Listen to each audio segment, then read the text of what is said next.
issue yesterday, when the issue came up, and I was watching Prof when your station interviewed him, or Kansi interviewed him. Okay.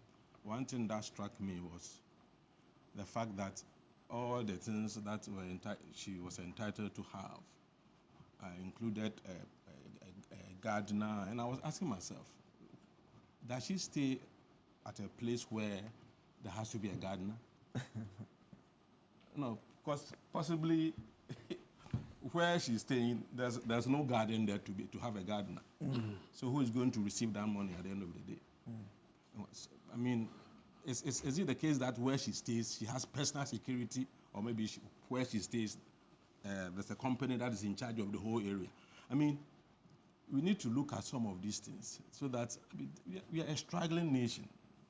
And so if one person can be given this much every month, when others are suffering, you just consider salary of teachers, of doctors, of lecturers, and juxtapose their salary with this one, and you realize that we are not being fair to ourselves, especially the fact that we don't have the means.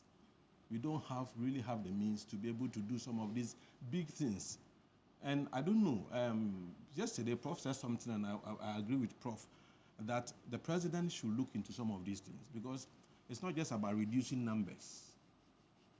It's also about looking at some of the waste in the system, how people will receive money for virtually no work done, productivity and all that. So, yes, I think it is not for nothing that this issue has come up.